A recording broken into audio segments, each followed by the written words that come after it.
defending light heavyweight champion of the world,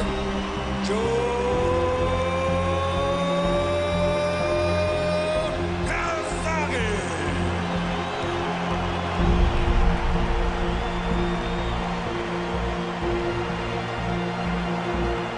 Okay, gentlemen, women know the rules of the dressing room. Obey my commands at all times and protect yourself at all times. Touch him up.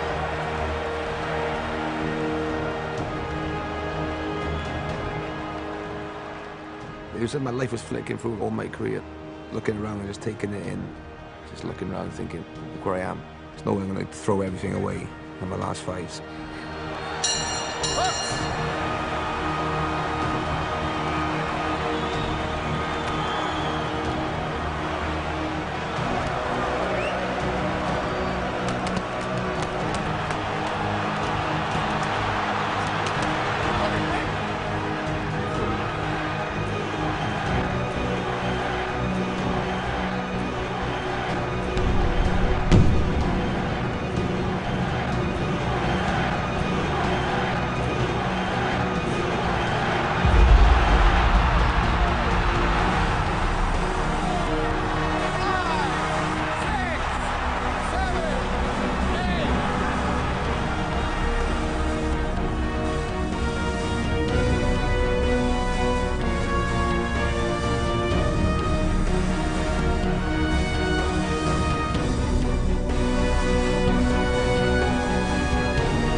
It's another wet day. I remember these steps. I created them, one by one. There's 36 up there, 36 coming down. So look. Pretend it's going to be hard to get in here. Some people are going to rob me. So it's very hard. This is it. There you are. Bingo, the lights are back on. I must have paid the rent.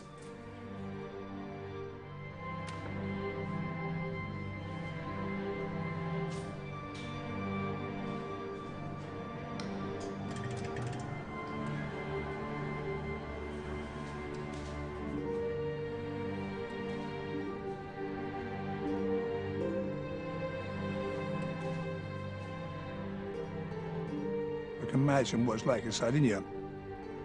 You don't work, you don't eat. We had 5 kids, so my dad worked his bollocks off. Day and night, day and night. I got brought up to hope about him, wish about him. I wish he'd seen me playing football. I wish he would turn up.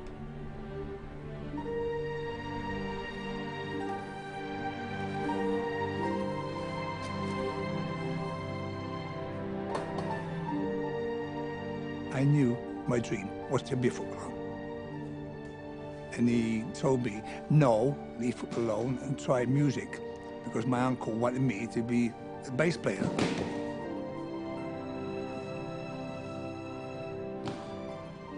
So there you are. I couldn't argue with that at all.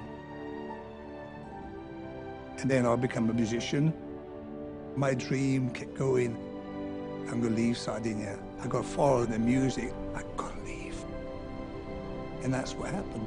I ran away, and I put 2 words on the wall when I left. Ritorno quando sono milionario. I'll come back when I'm a millionaire. and that's on the wall. And they couldn't believe it. I went hitchhiking all around Europe, and I ended up in Cardiff, Wales. I met Jackie, and we were married 4 weeks later. It was love at first sight.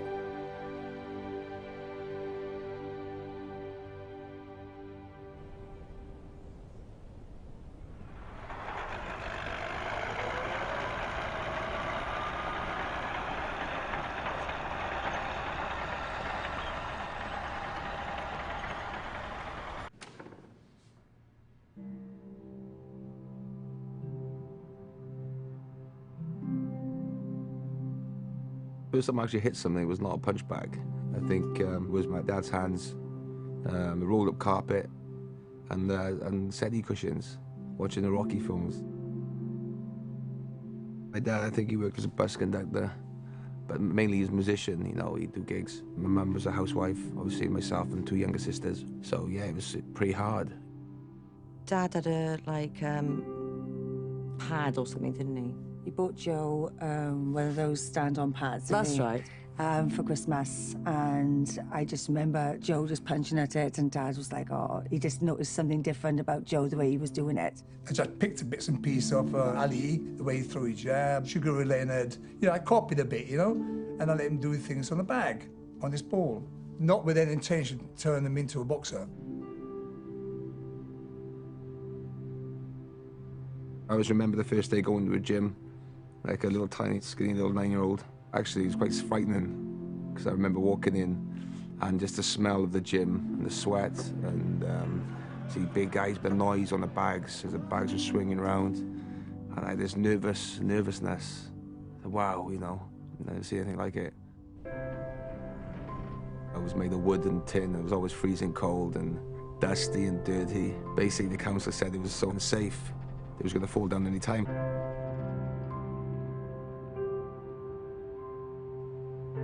A guy called Paul Williams was there, and Paul said to me, has he trained before? No. Has he been to the gym? No, never has. Okay.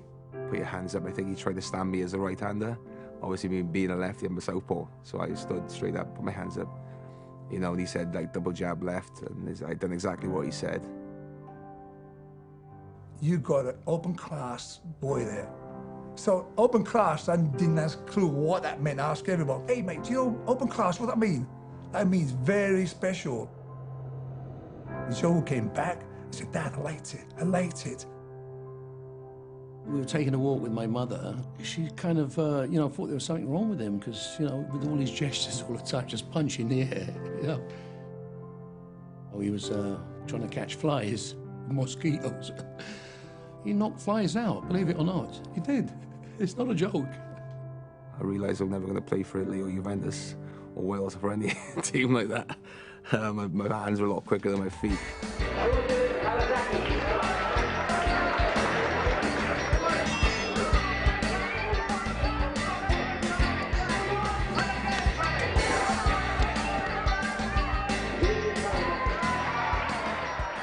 Paul Williams was my main trainer at the time. I go Mondays, Wednesdays and Fridays to the boxing gym. But every other day, my father trained me. And I train myself, so I train every day, not 3 times a week, like a professional.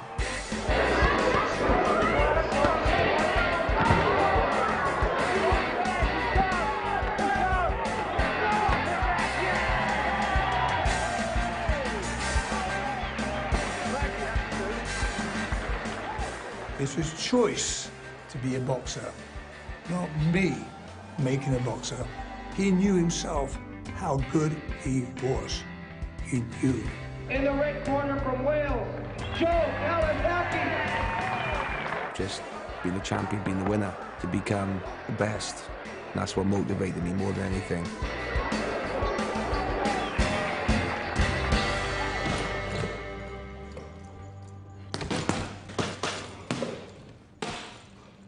Was I a happy kid? Yes and no, I suppose. It was hard. When I got a bit older, I suffered a lot of bullying. Not physical, but verbal. And we were bullied as well, because we were a sister. I never told Joe because we were fighting that Joe would do something and he'll get in trouble. So I never ever told Joe. It was horrible, wasn't it? Yeah, it was terrible. I was like a skinny boy from a different area. I was a British champion, obviously, and picked on by older kids. And because I was pretty quiet, you know, I'd take it to heart. There wasn't that many foreigners as well in our days, and I think a lot of it came because Dad was foreign. We had a lot of things with spaghetti. It was our name as well. Calzaghe. Calzaghe was like the... Yeah. I was called a dirty, stinking IT. Look at this, look at olive oil guy, you know. Joe probably was isolated. He had a brother with him because he had a brother, they wouldn't bully him. Joe and Whitley as well, he had a lot of girl attention, which Joe never wanted because Joe was so shy, because he was a good-looking boy. And there's a lot of jealousy, I think, because of that as well. One day they came to the house and there was about 40 of them on bikes. Yeah, they did, yeah. So Dad just said, come in one by one, or beat them up. You know, just have a go. They didn't, they all drove off on their bikes, didn't they?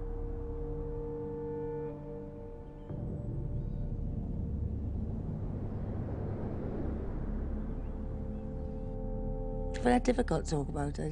I find it hard to talk about. It upsets me. Boxing was my way of escaping and having self-worth, you know, feeling good about myself.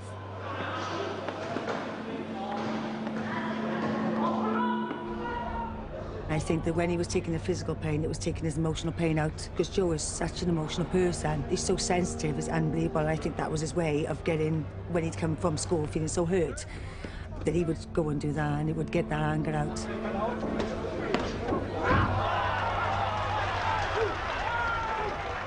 Everything's meant for a reason. I look back at everything, I don't regret nothing, you know.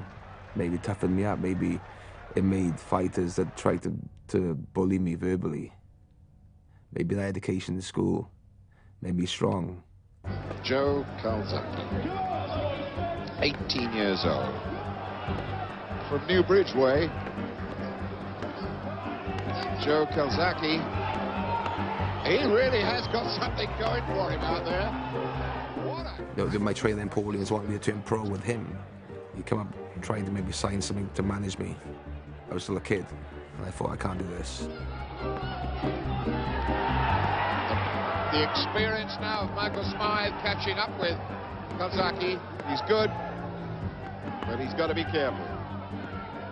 And I just told him, and Paul, give the keys to my dad. And I never saw him again. And my dad took over. I'll manage it myself. But what happened, every boxer disappeared. There's a one man alone, it's just me. I expect everything I had to carry on with the gym. At the time, we were playing in a band, me and Enzo. Picked up the phone. He said, I'm going to quit. I said, what do you mean you're going to quit? You can't quit. I mean, you know, we're near to a record deal and stuff like that. He said, no. He said, I'm going to train my son. Like, I was a bit shocked, you know, because he didn't have that experience, you know. I said, Joe, what shall we do? Paul's gone. Crack on, Dad. Just get on with it. Fuck him. You know, get on with it. So he gave me the power of thinking we can still do it. Round 2 of this ABA welterweight final. Wearing the red singlet, the Welsh champion Joe Calzaghe, who's only 19, trained by his father Enzo, Italian ancestry. Let's see if I can be a part of him. Let's see if I can be a trainer. Let's see if I can be a pusher. Calzaghe! Joe needed a push, a guy can push. Calzaghe, probably the only boxer in the world with a singer-songwriter as a trainer. It's been stopped. And Joe Calzaghe has won another ABA championship. Everyone knew he was talented. He's a one and only. I don't believe it's been done before. No, I think anyone's ever done it at 3 different weights. I'll be the first. He's one of these boxers who has no doubt at all in his mind when he goes into the ring that he's going to be the dominant character. Soaking up punch after punch. So it's all over, and it looks pretty clear that Joe Calzaghe has done it again to win 3 titles in a row at different weights. Joe had his own style. He was a southpaw, obviously, so and very adept and very athletic. But he had a father who was not classically trained as an amateur boxer, but he'd been in the musical world, playing in a band. He's got that energy about him. But what he did was he transferred a lot of musical movement into Joe throwing 5, 6, and 7 punch combinations.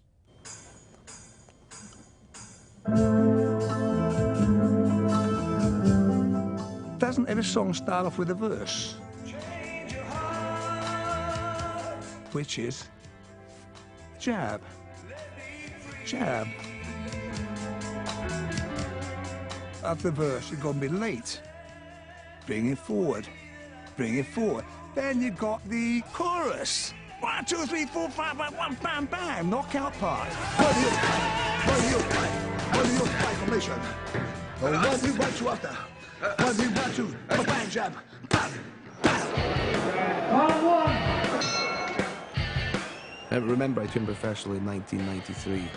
I think I was 21. First pro fight was at the old stadium, Calzaghe Park. I remember boxing a guy called Paul Hanlon. Joe Calzaghe, how good is he going to be here in this super middleweight division? Yeah, I boxed on the undercard of Frank Bruno and Lennox Lewis, and I won the first round.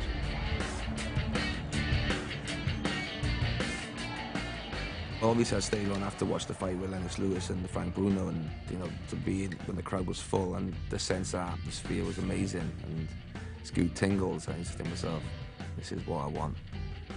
One day, this is going to be me.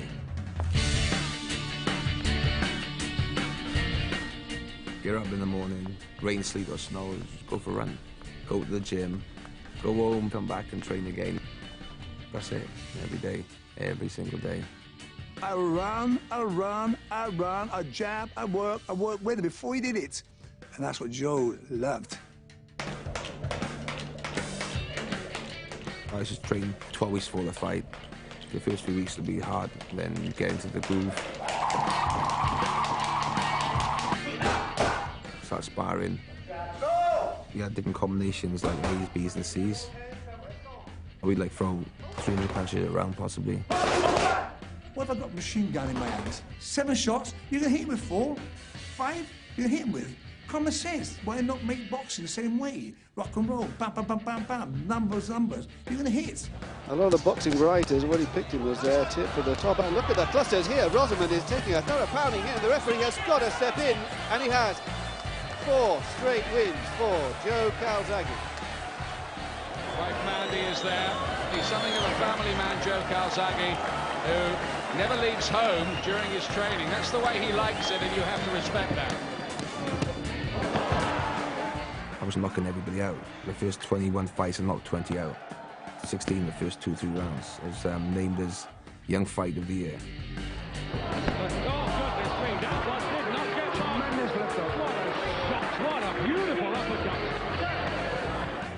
I was a smart mover. I was pretty good. Don't worry about that. I was pretty good. So therefore, if I caught him once, I used to go, here we go. He's coming. Bang! And now, look at my nose. Who busted that? I didn't bust it. Joe busted it. Most of the time I was arguing with my dad. He was pretty fiery and he'd get on my nerves and I get on his nerves. That's Italians anyway, they argue all the time. But because Joe was his son, Dad didn't give a shit so long as what he said to Joe, so Dad could just let it go. So they just, it was just an explosion.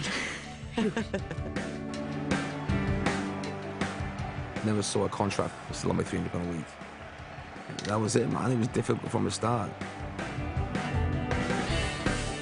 A lot of people have criticised Calzaghe for not having really fought anyone of note. Well, we can't be far from the finish now, surely. The referee, Coyle, looking very close. Well, it's all over now. Joe Calzaghe's father, Enzo, lifts him high. The new British super middleweight champion, Joe Calzaghe. There he is, and who knows where that championship could take him. You're meant to come. Stay with us. Joe Calzaghe! Referee Denzel Lewis is looking on here. There's nothing coming back. And Torres takes refuge from the canvas. It's horribly one-sided. Calzaghe has won.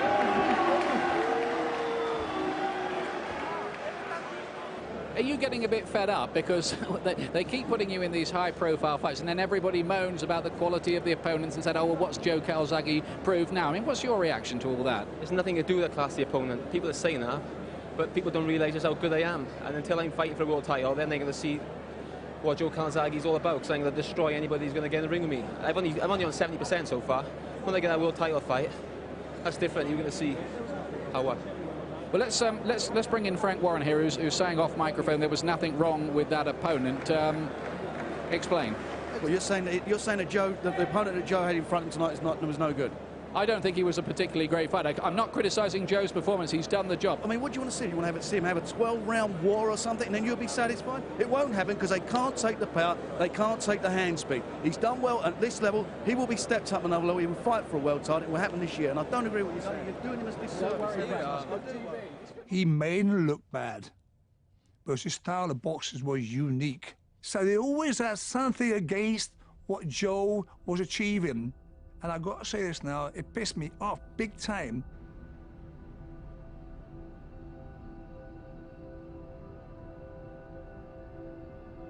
Joe's relationship with his father is a very complex one, because this man, when he was going out to a fight, is going to let his son be injured.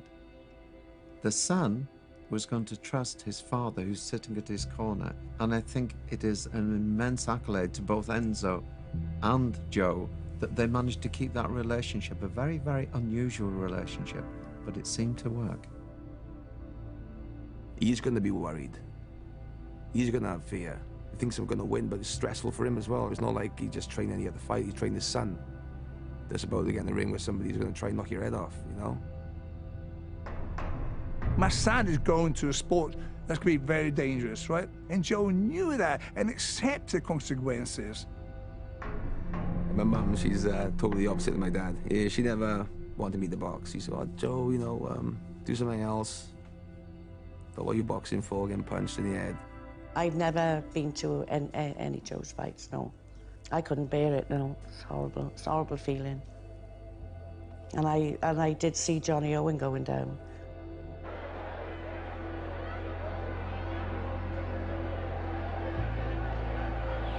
Down for the second time in his boxing career. The only times he's ever been down, and he's in trouble now.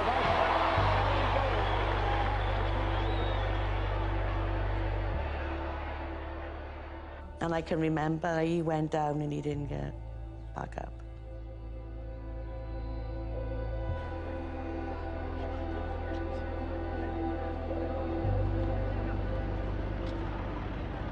A father has to teach his son how to live. A trainer has to teach his son how to fight. Those are not always compatible. Years before, if you wanted to ruin a fighter, you had him trained by his father. I mean, there were almost virtually no success stories.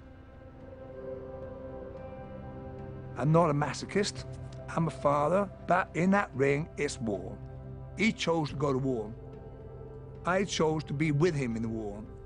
Now, of course, I got sentiments, but I got no sentiment whatsoever for that 36-minute of fight. I got no sentiments. I can't have sentiments. I can't. I wish I had, but I haven't gotten. Because simply is that.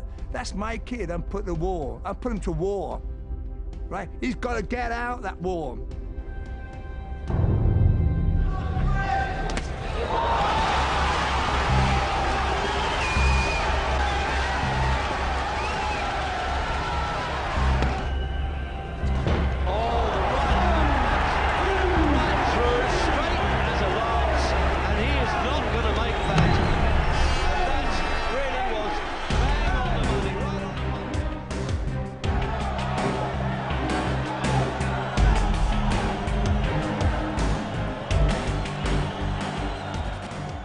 Conference. He looked at me and laughed. He went, hey kid, I'm going to take you somewhere you've never been before. I'm going to take you into the trenches. I'm thinking, yeah, right, okay.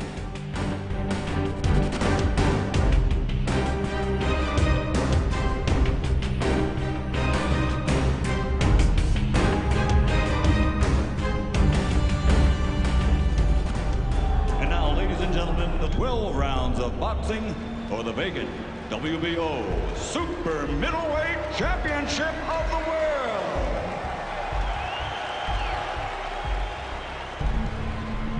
I was complete, I was total, I was pure as a fighter. I was always in shape, and I'd been training from the day I started. I never had breaks. When I was going to fight Joe Calzaghe, I knew that he was unbeaten. I knew he was serviceable. I'd watched him fight. I thought that perhaps he has never fought anyone like me. I am pure. I'm a very difficult man to beat because it's not about money. It's about honor. All right, gentlemen. We went over the rules in the dressing room. I expect a good, clean fight. Give me good sportsmanlike conduct. Obey my commands at all times. Shake hands. Good luck. I didn't know whether his punching ability was real. Fast hands, yes, but you have to have lead. You have to have heavy hands.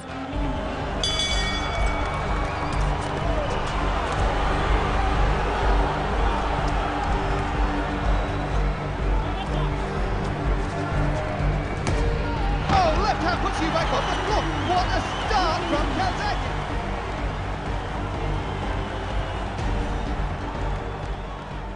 I remember landing on my back. I missed the seat of my pants. Is how hard this shot came out of nowhere. Caught him the left hook. First 15 seconds, he went flying across the ring, landed on his ass, man. I thought, this is gonna be easy. What are you talking about? Just what you bang all about.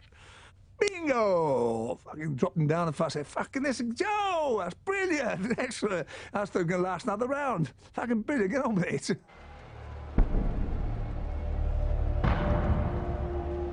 All his so-called slaps, they were hard punches. He was a hurtful puncher. Fast and hard.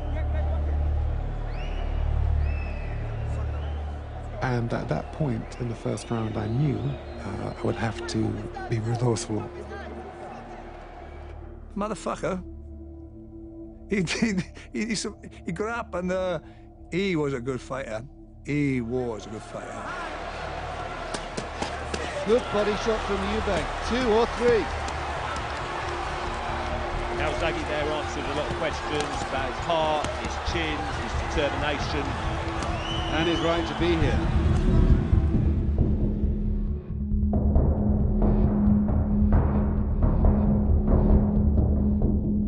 I mean, I threw every punch I could possibly throw, 2 rounds, 3 rounds. I remember thinking, come back to stool. I was like breathing heavily, and he was still doing this little strut as he does, looking around, and I thought, damn, it's gonna be a hard night.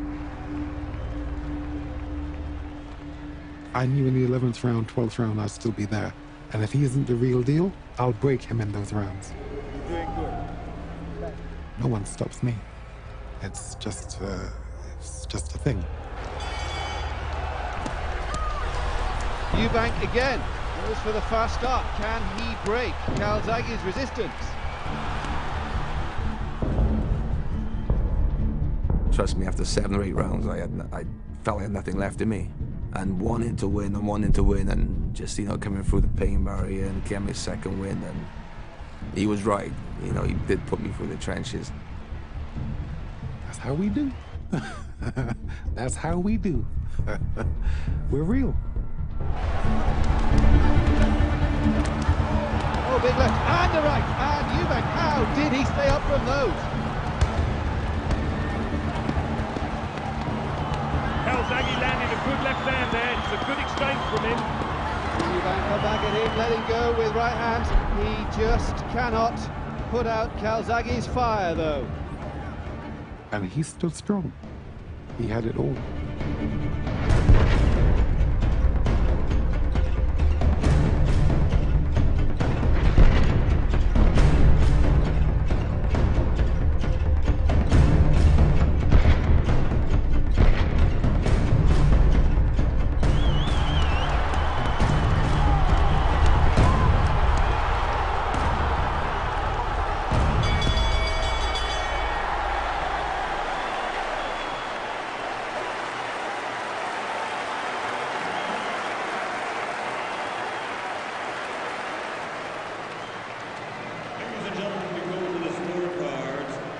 Harper scores the bout 118 to 109. Paul Thomas scores it 116 to 111, and Roy Francis scores it 118 to 111 for the winner, who is now WBO super middleweight champion of the world, Joe Calzaghe.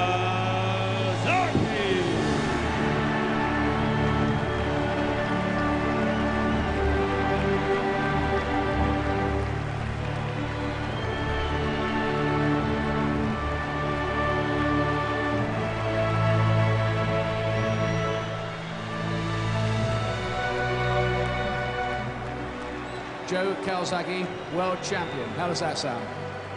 Sounds brilliant, you know, all the hard work I've done. I just thank God. Obviously, I thank my dad. I thank all the fans who come to support me tonight. They give me a lot of incentive, and there's only better to come.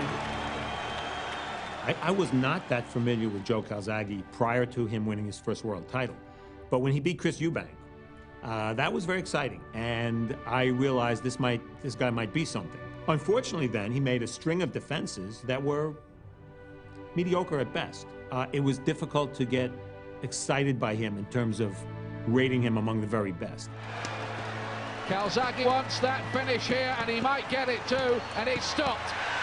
It is over, and Calzaghe's retained his title in emphatic style. I hear in the build-up to this fight, too, you had a bit of a handicap with the sore hands. You weren't able to do very much sparring. Well, in fact, I didn't do no sparring at all for this fight. I haven't sparred for maybe 2 months. Come from beating Eubank and being there to suddenly underperforming and struggling. Oh, terrific shot. Great shot of the fight. Right hand, and Calzaghe getting hit too often.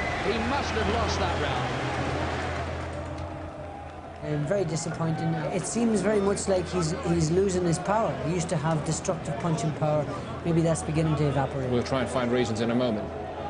These little bones in your hand are called the metacarpals, and these were broken very early because when you keep on stressing that bone, it breaks. And unfortunately, even though it mends, it's actually a weakness. I couldn't spar. I was seeing all these specialists, I was having all this treatment, I just couldn't punch. Simple as that. And to be honest, it's like a minor miracle I managed to be able to win fights, not training properly. Sometimes Joe wouldn't lift a glove to punch another human being between ending one professional fight and starting another world title defense because his hands were so bad. You don't want to mention the hand trouble, but we were wondering in the fight, because you seem to revert to your boxing skills quite early on. Has the hand gone again?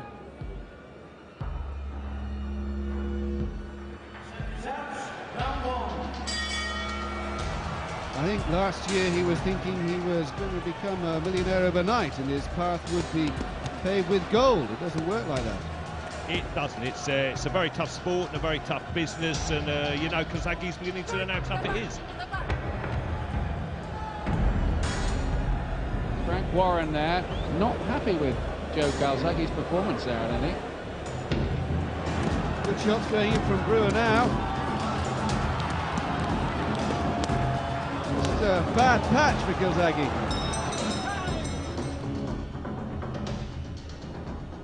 I remember boos in the crowd. I had a meeting with Frank Warren. He said, listen, Joe, are you going to retire or what? It wasn't their option to stop. You know, family, kids. Had to fight for money.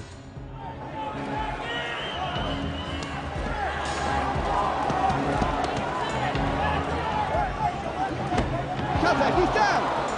That's the first time he's been down in his career.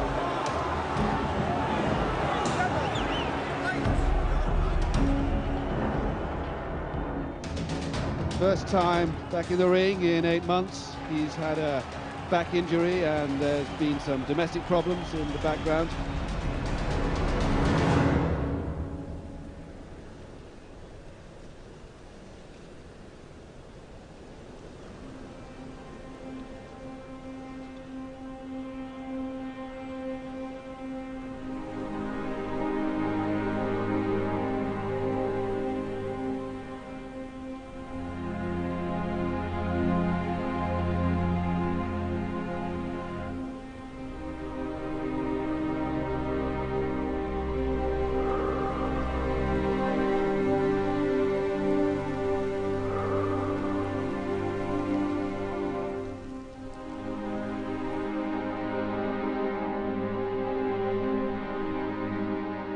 There's a battle there that Joe had to do. He had to have a battle because, believe me, he was hurt. Think of doing it, you can cope with it. But when it had, and it's been done, divorce, then you think.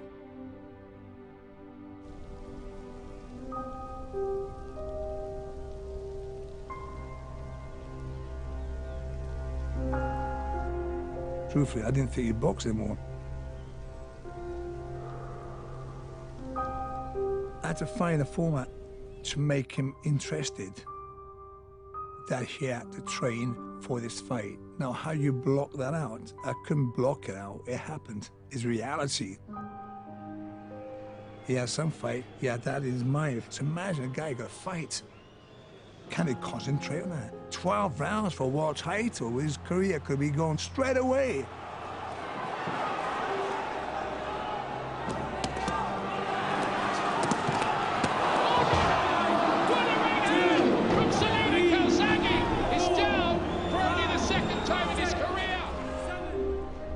God tests everybody.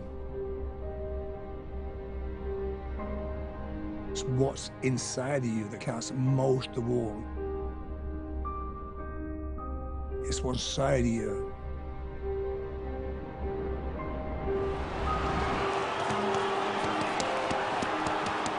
It was a hard road. He was tested, and he got through it. Still the undefeated Joe Calzaghe.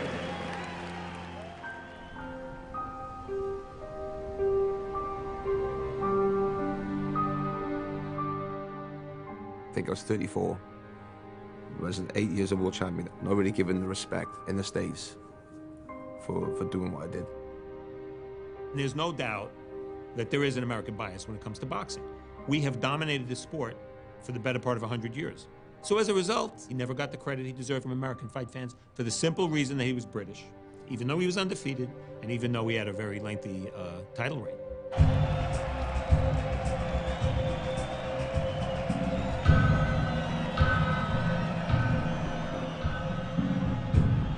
Jeff Lacey came with a big noise, a really, really dangerous hooker, a very powerful guy, incredible self-belief. Undefeated in the professional ranks with a record of 21 wins, no losses, 1 no decision, with 17 wins coming by way of knockout.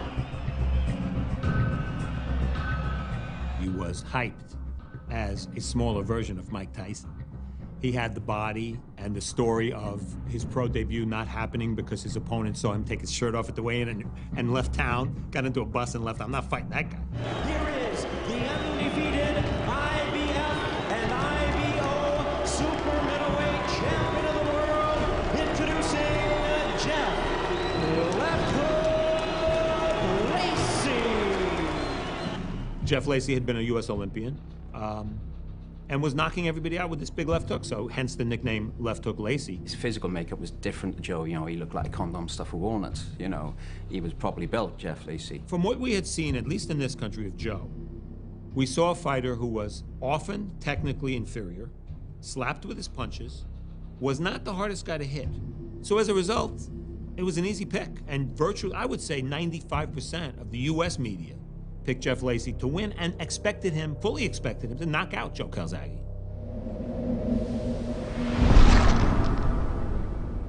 "10 days to 2 weeks before the fight, I remember injuring myself.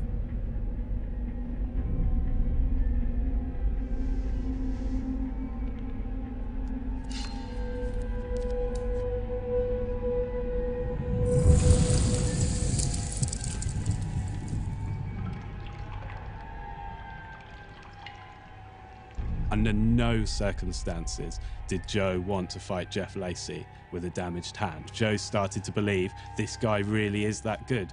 Enzo had studied him extensively and didn't agree, and it was his job to try and cajole Joe into realizing that yes, this is a fight you can win injured.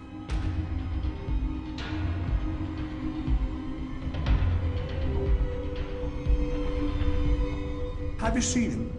Lacey does 5 moves to throw 1 punch.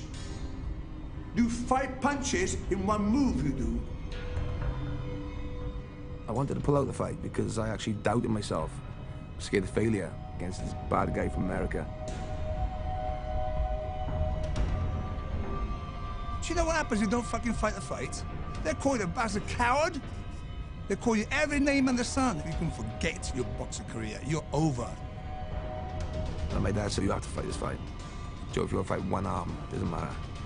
I'm proud of you no matter what.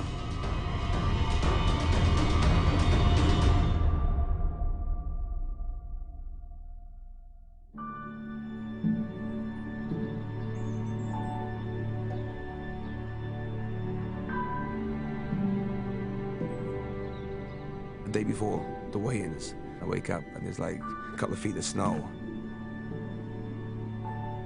And I can't explain it, it's magical. From that moment of walking into the garden, I had no nerves, I was completely calm. Everything was lifted off me. He is making the 18th defense of his title. Ladies and gentlemen, the undefeated Joe Calzaghe. All right, gentlemen, the time you've been waiting for is here. The opportunity of a lifetime, so remember, take advantage. And I looked in his eyes, man, and I just knew I had him. He looked away, he didn't want to look at me in the eyes. He looked stiff, he looked nervous. There's no way this guy was ever going to come over and beat me. Finally, the unification fight Calzaghe has craved has arrived. The Lacey camp think Calzaghe is over the hill and that he's a man ready to be taken.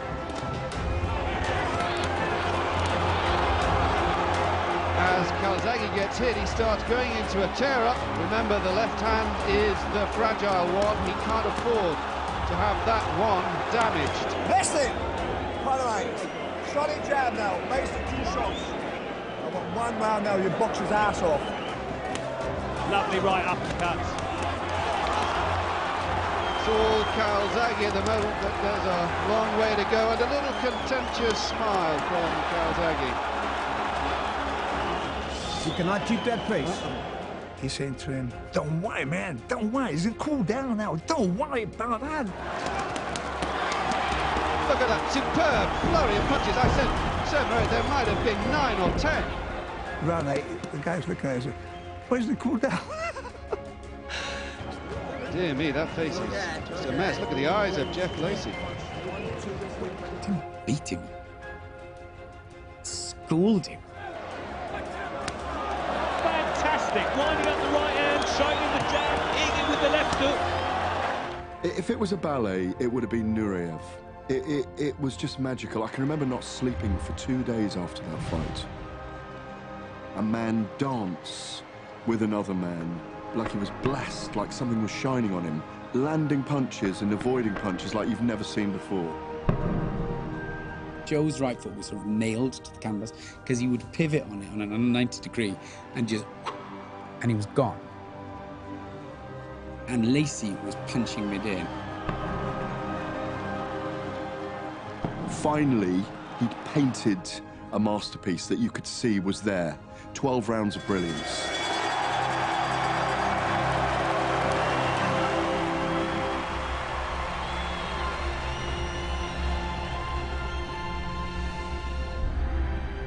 The Lacey fight was where he took off and where America went, what the fuck?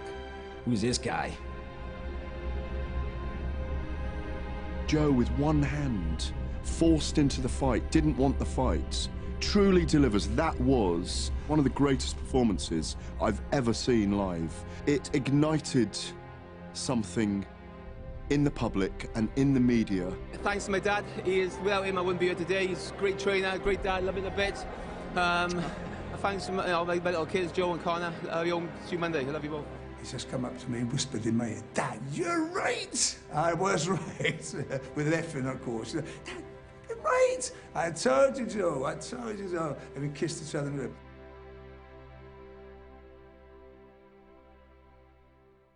Come on, they always had injections in. I remember us, right? That's how you... When the Harley Street, and an operation, and you parked the car and you forgot what to park the car. That's right, I walked all over the place, that's it. And you were saying, back in hand, my hand. No, I was strapped up. You parked the car on the road somewhere, you couldn't find it, and I was fucking running around for an hour. That's why you're saying, angry as hell. My hand was in. Yeah, because I was coming off that anaesthetic. I didn't know what the fuck I was. And I just remember, I think it's down this street, I think it's down this street. That's it, it was all the place, looks everywhere the master plays, remember? If I had two good hands, I reckon I really could have done it. Yes, I can believe that's it. Two completely different characters, and maybe that's why they work. I mean, physically as well, they are Abbott and Costello. They are chalk and cheese. You would not pick them out in a room as father and son. And they act differently as well. That's great. Mi piace molto, mi piace molto.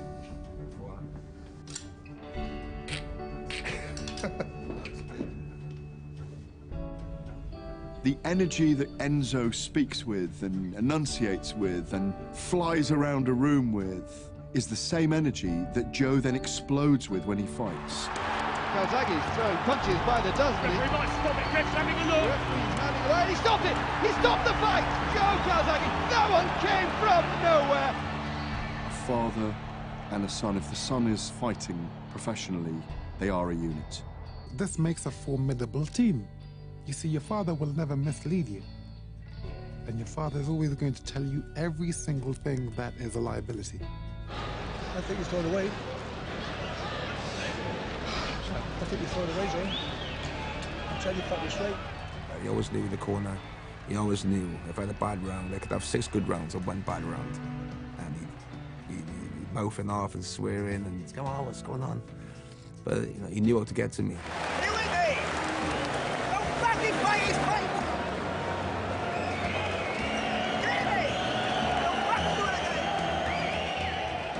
There are lots of times when you have seen his father literally whipping him into action, whipping him into shape.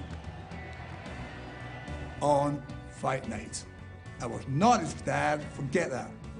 We were divorced. And the puts fight on the floor. It's stopped in the very first round. Joe Calzaghe, in sizzling style, retains his WBO Super Middleweight Championship. Every time I went in the corners from me, he was confident. His eyes were with me, not looking round. Looking round where? Where? He's looked to me in the eyes and he knew, I said, throw 3 Bs, trust me, do things. I said, do it. Oh, he can't go on like this. He got that. He stopped everything in 2 rounds. His father, Enzo Calzaghe, has been with him from the word go. He's the man who shaped this magnificent champion, and Calzaghe remains just that.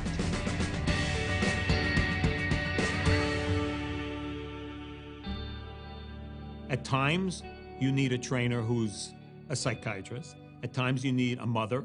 At times, you need a cheerleader. At times, you need a conditioner. At times, you need a boxing strategist.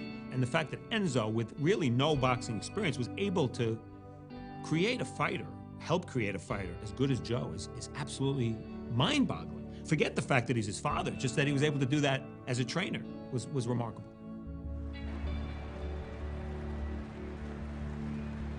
After beating Jeff Lacey, after beating Saki Obika, Joe needed a fight of magnitude, which justify him as the rightful owner of the ring belt, the rightful owner of the linear championship.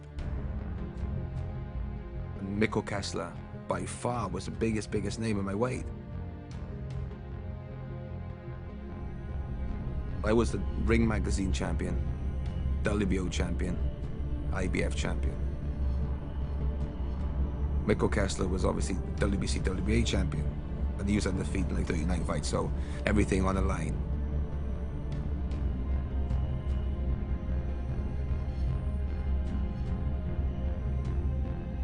For both of them, the main motivating factor was, we want to be recognised as the best super middleweight fighter in the world. I know I can beat him. He don't hit that hard, and I can beat this guy. Him and my dad got really close, and they were like, you know, shouting at each other. My granddad was shouting his manager, you know, all that kind of stuff happening. Block him out, Joe! Come on, Joe! Come on, Joe! And that's when you know how real it really is, because when the fight gets first announced, it's weird, it's like 2 months away, you don't really think about it, going to school every day, and suddenly, the day before, going to bed, can't sleep because you know tomorrow it's going to be that fight night with your dad that you know going to be in that ring fighting somebody like Mikkel Kessler. It was here in the old Cardiff Arms Park that Joe Calzaghe's career began back in 1993. Now he has what may be one of the toughest nights of his career. A very, very late night fight to catch the premium market in the United States as well. 55,000 people at the Millennium Stadium. One of the biggest stadium fights we've ever seen. Knowing that you're in Cardiff and everybody's turned up to see you, and it's a defining fight for you, and not only might you lose the fight, you'll lose your undefeated record. To actually take that pressure on board, it just takes unbelievable strength.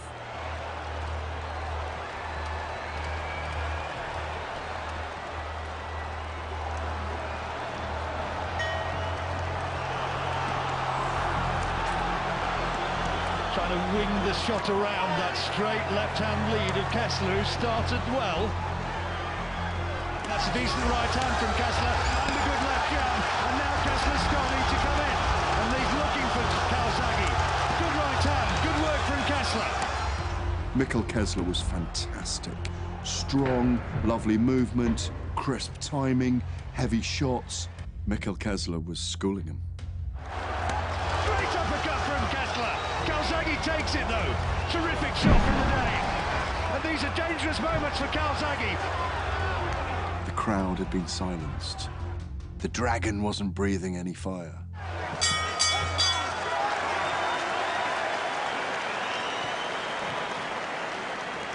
Four titles. Do you want them? Four titles. There's 4 titles. You can do better, Joe, okay? Bam, bam, bam, bam. Bam, bam, bam, bam. You're hard, man. Your deadline is going to be you want down. Okay? Come on, baby. Calzaghe trying to work to the body and making Kessler miss. This is a better round for Calzaghe.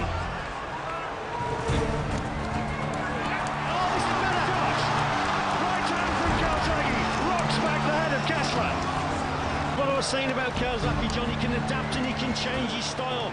That's what the great sports people do.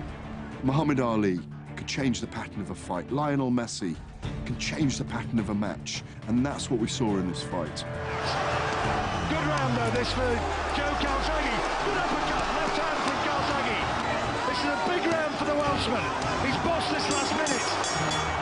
Beautiful work. Can you keep it up, Joe? Can you keep it? Yeah, we rallied 4 shots. Big deal. We saw the athletic genius of Joe Calzaghe. His movement became different. He tied Kessler up. He began to sneak round. I had timing, I had the shape. I was there, but you could adapt his boxing style, and that was something I was too young to understand then. Calzaghe showing superb boxing skills there. That desire in him, the heart, you have to give him 100 out of 100 for heart, Joe Calzaghe.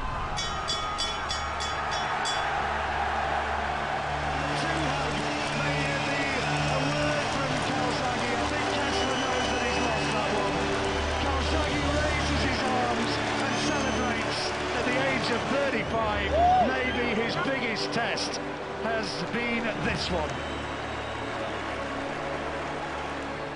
After the fight, I said to him, let's have this rematch.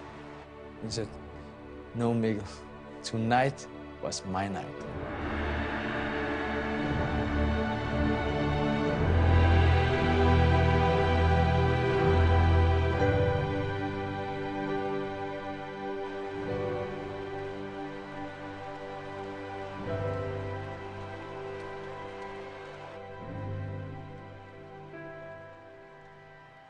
I think you're a little nervous right there. I could see that in your eyes. Yeah, a little bit. Is that true? Yeah, well, obviously. When you fight in front of 50,000 people, man, I'm fighting you, knocked everybody out nearly, you know what I mean? Of course you're going to be a bit nervous, you know what I mean? It's like, I thought to myself, if I lose, man, I never think about losing, but I could never show my face in Cardiff again. They carry me out, mate. They carry me out. my trainer, Jim Montoya. You know Jimmy? Yeah, He's been in the corner.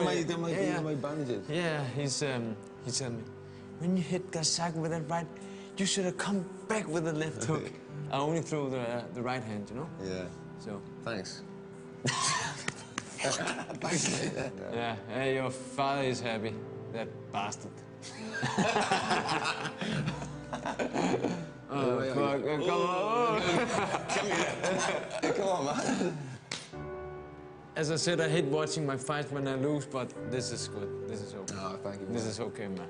I lost the fight. But I tried everything. Good fight, my man. Good fight, too. I think even if there'd have been those of us who hoped Joe might say, I'm the undisputed super middleweight champion, there's nowhere else for me to go, I'll hang them up. It became obvious from what we were hearing from America that wasn't going to be an option for him. You know, all of a sudden, all the calls are coming to Frank Warren and they're coming to Joe Calzaghe of when can you get over here? And I think that was irresistible for him.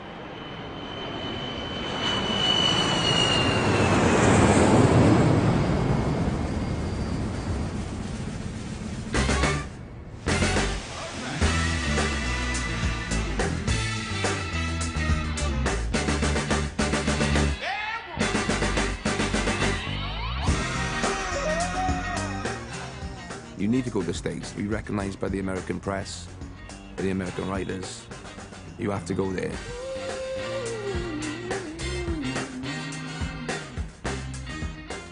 So what I did, the week after the Kessler fight, bought my own ticket, went out to America, and the whole point of me going over was to bump into Hopkins. Bernard Hopkins was pound for pound one of the best in the world. I knew I wanted to fight that guy.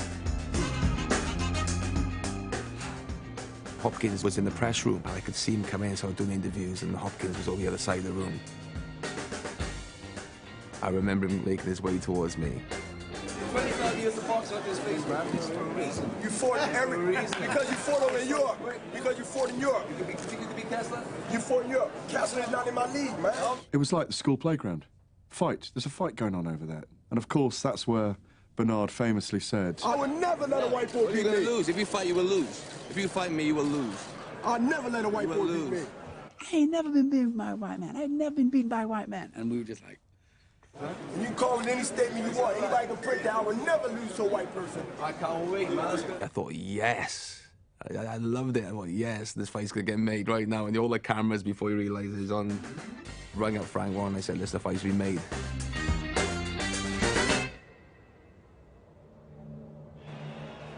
It always scares me when a fighter goes up a weight because you never know how their bodies can react to it, you know. Will he keep his work rate up? You know, you're thinking the punches are perhaps going to have a bit more heft to them, but kind of like, will he be able to keep his work rate up? And Joe's work rate was always great. So I was scared for that fight. he said when they came face to face, you're a small guy. You are this super middleweight they've been talking about. You know, here's a man known as the Executioner who spent time in a penitentiary and at the age of what he was a very intimidating and terrifying man. Every red-blooded American is going to be happy with the outcome. I'm going to kick his British ass come 8 tonight. The 9-year-old Joe Calzaghe, the kid that had been bullied by the bullies, was fighting probably the biggest bully in boxing. But he was somebody who you thought, oh, this is going to maybe be a step too far for Joe.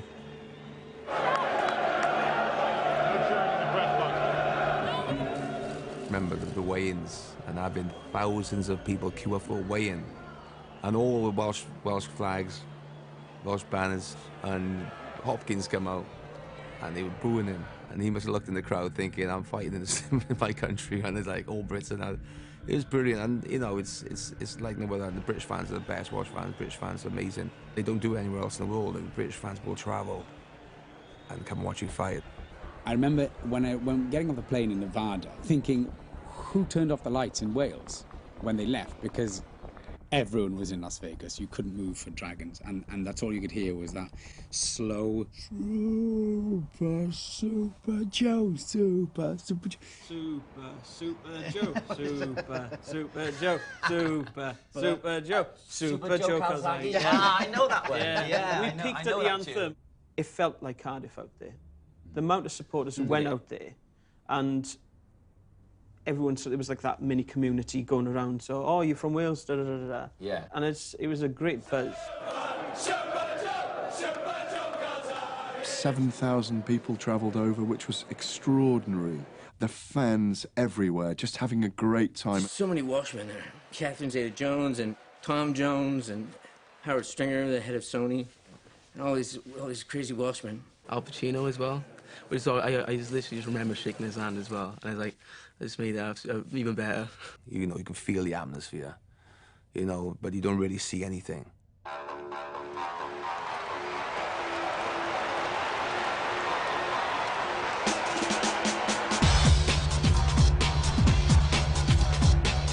The moment the world has been waiting for.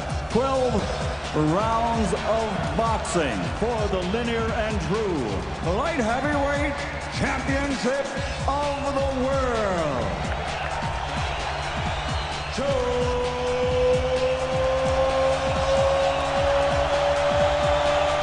Calzaghe. Bernard, the executioner.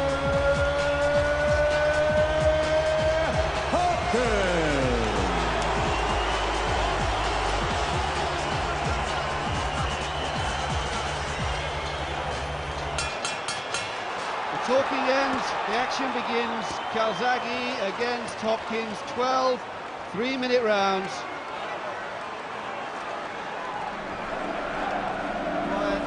A good right hand. Hopkins has put Calzaghe down in the very first round. Calzaghe down with a clashing right hand from Hopkins. 6, 7, 8.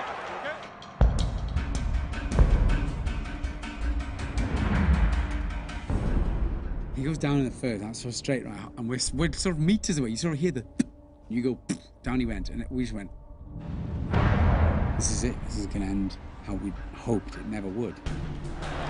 They're not really, not a team, no jabs. There's nothing there. Listen to me now, Joe. Are you listening to Joe? Yeah. The chant is Wales, Wales. Bring on. Ben Hopkins is a very clever boxer. It was a really frustrating fight to watch, because Calzaghe couldn't get into the flow. He just couldn't get into Because he was just smothering him. He's just every chance he was just closing him down. Hopkins here, he's constantly holding. I mean, he should be getting warned now of the referee. Stop.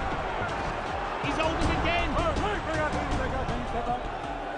Joe knew already it's going to be a nasty fight. And as it was, it turned out to be the way. He went out to spoil Joe's style of boxing. I want a clean round. I don't want any rough tactics. I don't want to start taking any new points. Give me a clean fight. Do you want him to stop you? Or you want to stop him? That's the fucking way it's going to go. That's the way it's going to go. Are you with me now? Make your fucking up in a powder here, right? Right through the A's, The moments of cool composure that Calzaghe could have gone now. Calzaghe needs a big round.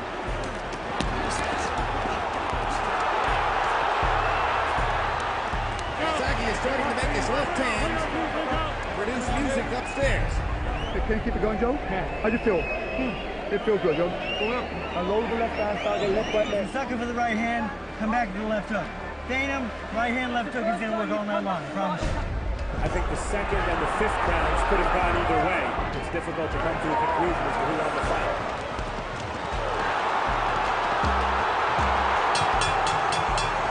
This guy's ready to be taken. You can start walking him down. You're the stronger man, okay? This guy's knackered. He's knackered. Better left arm, Calzaghe.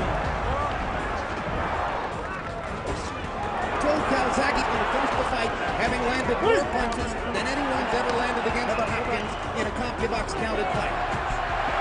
Down goes Hopkins. What a low blow. Hopkins is particularly annoying to me as a fight fan. I just hate the defensive stuff and the slowdown and the grab and the clutch and I just can't stand that stuff.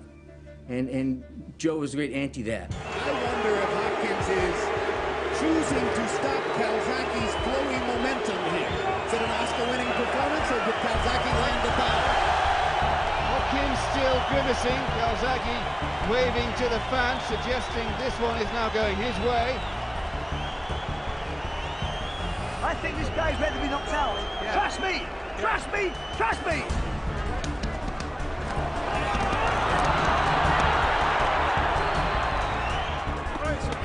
Stop! Stop, come on, go. Hopkins is claiming another low blow, but Cortez didn't see it. Did he cheat him, man? Fucking cheat my ass! Don't worry about the cheating. What he's doing is what the fuck are you doing? Finish strong, win the fight. I enjoyed it. You're winning the fight. Now let's finish strong. It's over. If you don't win the spell, it's fucking over. You got to stop him. Take another drink. You got to stop him. Last round.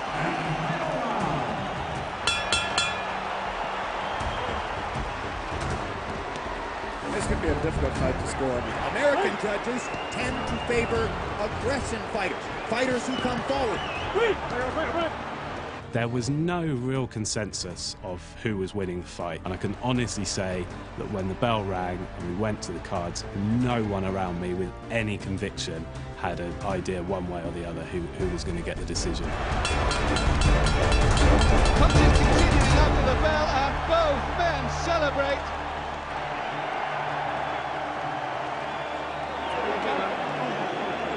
What do you think, man? We go to the scorecards. Adelaide Bird scores at 114, 113 for Bernard Hopkins. Ted Gimza scores at 115 to 112 for Joe Calzaghe. Chuck Jampa scores it 116 to 111 to the winner by split decision from Newbridge, Wales.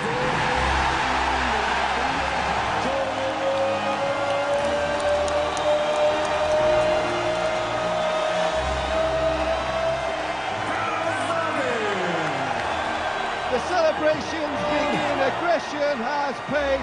The judges have gone for the man who forced the fight, and Joe Calzaghe has got off the floor in the first round to win this one. There were a few tears down there when the verdict was delivered. From South Wales. From Newbridge, South Wales. Me and Joe, honestly, probably. Yeah, gone mad, mate. It took only 5 seconds, but it felt like ages, man. Like, just waiting, like, silence, and then the new ring maggot. Oh, man, it was amazing. That was the best minute, man. That was good. Still gives you goosebumps, man. Still gives. It was good. Me and Giuseppe.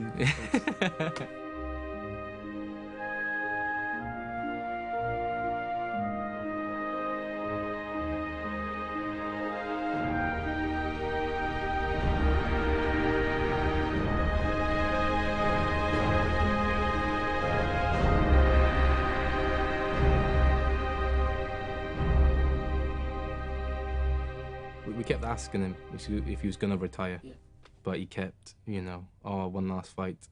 I just wanted to retire. You know? Yeah. After he got knocked down as well in the first round. See him from knocking all them people out and then, you know, him fighting in America and getting knocked down in the first round again. Just don't want to go through that ever again, man. They broke their heart when they saw their father box. Connor. They absolutely broke their heart. And they said to him, please, Dad, please, not again, I don't want to do it, please, Dad. I said, myself, don't retire. I said, what, you can beat Rocky Marciano's record by all means. He said with me straight in my eyes, Dad, I had lost the hunger. When I heard that word, I lost the hunger. That to me was, that's it. So, you know, 25 years in the sport, as hard as boxing, is a long time. And then when your body's starting to break up, which it was, pain, I couldn't spar, big, massive pillows for gloves, and, you know, everything aches more in the morning. I think I was 36 at the time. It was terribly important to Joe that he was undefeated. And I think eventually, when you get the accumulative problems with pain, difficulty in training for fights, that inevitably leads you to the point at which, am I going to be able to get one more fight? One more fight too far may not just be pain, it may be defeat. You got the sense that he couldn't go on much longer because there was so much pressure on him not losing. The idea of having won in the loss column was actually destroying him in really deep psychological ways. It made me feel that I've got to be a father. I knew that enough is enough. I changed from training to become a father. I didn't want to keep fighting until I couldn't fight no more. I wanted to fight with something left in the tank. I told my dad, the next fight's gonna be my last one.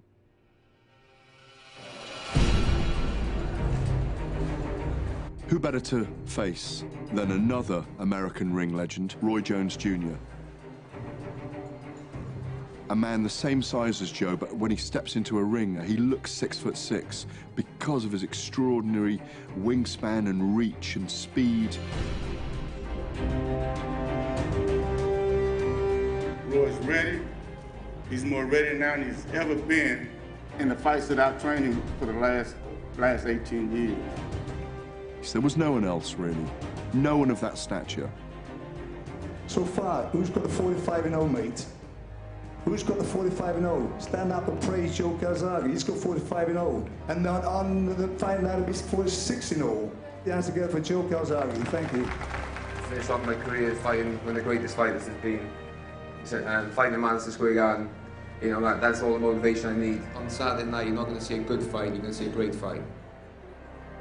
No one wants to miss the end of what has been an extraordinary and, remember, unbeaten career. But there's a fear that the great Welsh champion, the Italian Dragon, might lose his last fight.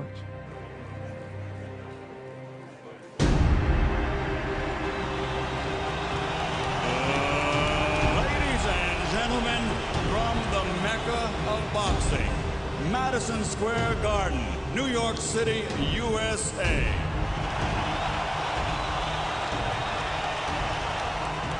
Introducing first, from Pensacola, Florida, a future Hall of Famer, Roy Jones Jr.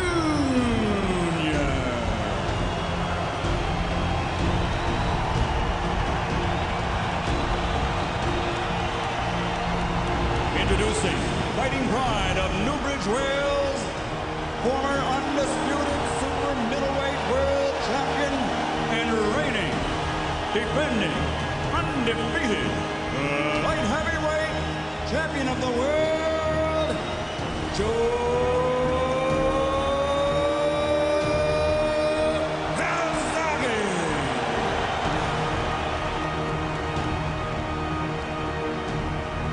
12 rounds of boxing for the light heavyweight championship of the world.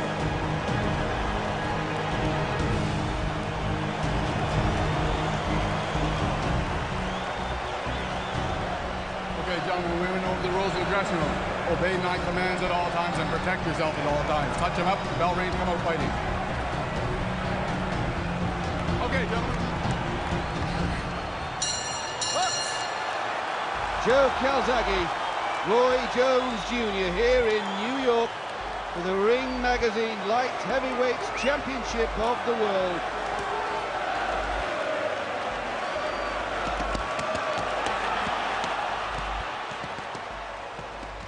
I don't know that Roy Jones ever fought anybody that was faster than he was until he got in the ring with Joe.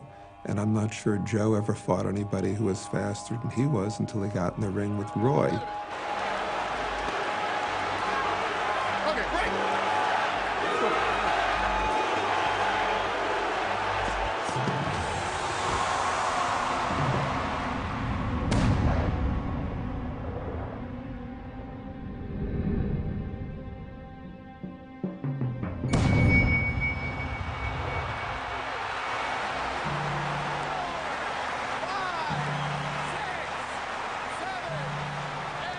I literally thought my dad was Superman. I thought he's like invincible. We were in a frenzied state of terror that it could all come undone, you know, on the biggest stage of the boxing world. You didn't say it because you stay so straight. When you open up a three combination, you gotta bring the fight to it. You gotta go and finish him off. You know? You jab when weak, you wait weak and you jab out. after they got them all.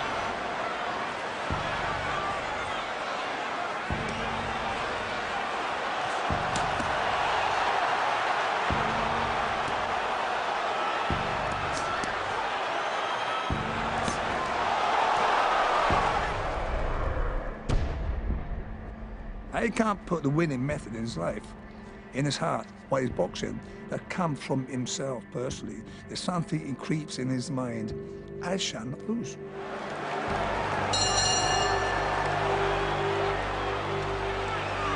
Calzaghe unfazed. Goes at it with his hands held low. Throws one punch at a time, and Calzaghe throws 6.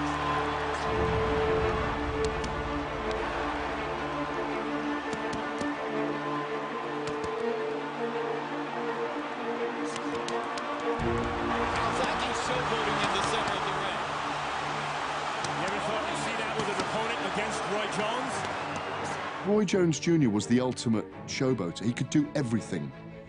He could knock a man out 5 feet away across a ring with a punch they never saw. So Joe begins to showboat. He rolls the shoulders, he shuffles, he does everything. I mean, Calzaghe is standing in front of Roy Jones with his hands down, showboating. It's abundantly clear, at least with body language, Calzaghe is trying to portray to the audience and to the judges that he has weathered the storm. He has dominated round 3. Don't be nothing careless. Don't be nothing careless. Good job. Good job, Joe. Are you happy with yourself? Are you happy with yourself?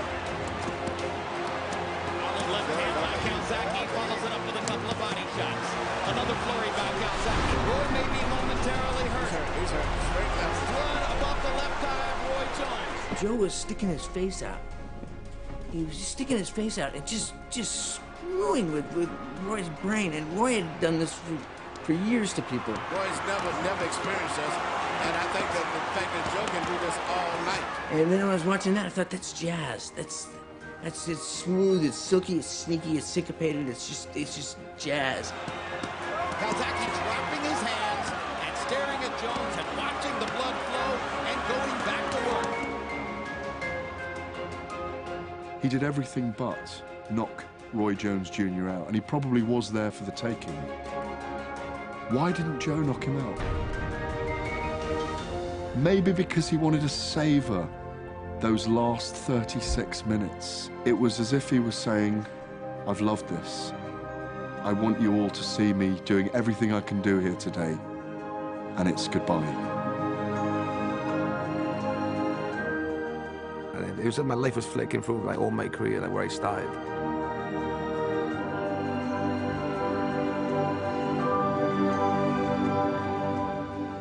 I was counting down the rounds in my head.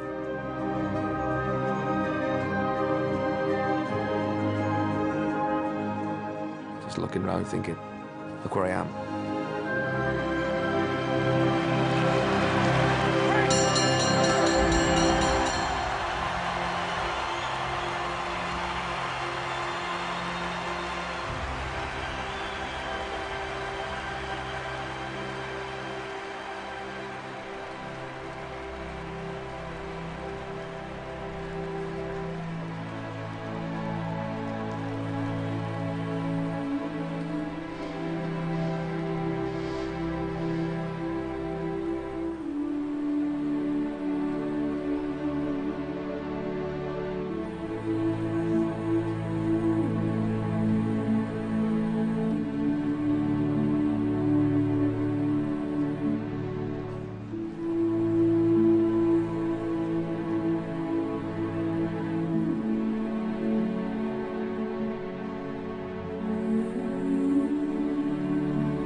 Finish on my own terms.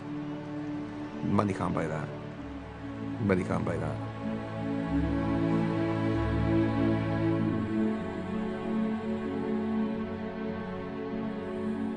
very few fighters go out on their terms in that way. I could literally name on 5 fingers the fighters in my era that have gotten out with their faculties, with their money, and with their pride.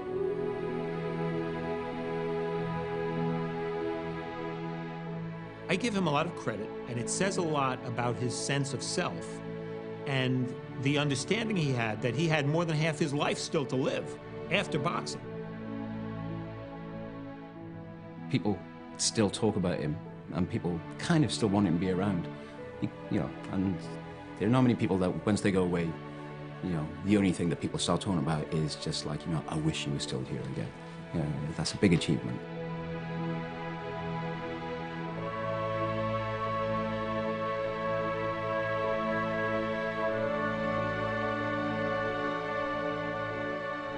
If I had flags, I would put the flags out. It's really... Well, you see now, I've just... It was unreal seeing my dad, after all he's done, really be appreciated. I just felt that was like the best moment ever. Like, so proud of him, like. That's probably my proudest moment ever.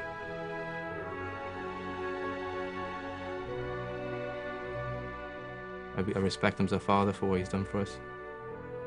Nobody knows, you know, what my dad went through to get there from a little kid. That's what I feel anyway.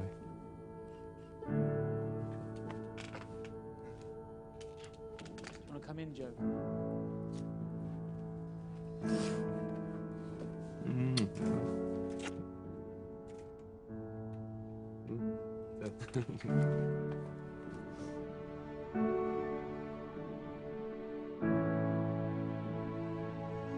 Never happened. It wasn't us. It couldn't be us. No way. Lucky the members, that's there. It's us. Now he's my best friend and a great dad. And he's an awesome trainer. I could pay him back for the way he brought me up and also for instilling that animal in me that I become in the ring. Would refuse to be beat, refuse to be knocked down. If you get knocked down, you get back twice as bad. And that was me. I refused to lose. That was instilled in me, so thanks, Dad.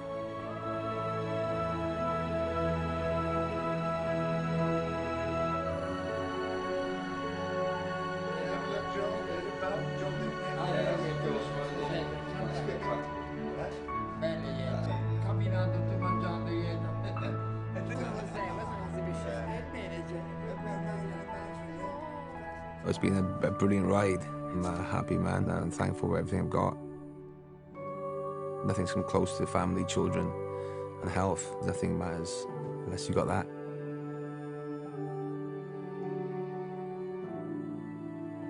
You never be forgotten. What you are is eternal.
Listen, Joe put in a lot of work. He fought a lot of tough guys. He beat Bernard. He beat the who of his division of his time. He chose to retire early. that's on him. He still, you know, I believe he still has a lot of good fights left. You know, Flock would have been a great fight for him in England or Wales. One of those arenas, that would have been a financial money breaker. It would have broke some records. But you know, he chose to retire early. I have much respect for him. Matter of fact, he got his bones of becoming a consummate fighter under my cards. A lot of my cards when I fought in Europe, he fought on all the undercards and looked at the station he was in as well. I think he's the greatest British fighter we've ever had, to be honest with you. And he's a great fighter, a great mechanic in the ring, and he understands what it is to win. He totally eradicated the word losing out of his vocabulary.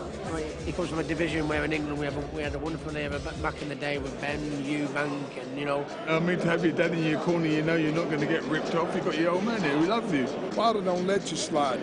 Father, you know who you are. There's always a strong bond. You've got to be a massive. It's one of the most important things in boxing, the bond between trainer and son. And when your father, you know, when you look in his eyes, he's obviously, you know, the trust is there. Well, it's always going to be different strokes for different folks. But Tito Trinidad and his dad, same thing as Enzo and Joe. So you got enough. You got something there that's that familial tie. They both respect each other. They know they respect the boundaries of each other's ideology, of course. And so that makes it just looks good. You know, it's very rarely at the end of the game it looks good. It still looks good. I think you could have gone on. I think you could have gone out there and smashed Carl Froch, all of them. I think he could still do it now. I can only beat the old man. Where's his son? Where's his son? Congratulations, Joe. God bless. Keep on keeping on. I love you. He got the life now. He doesn't have to. He's living the life.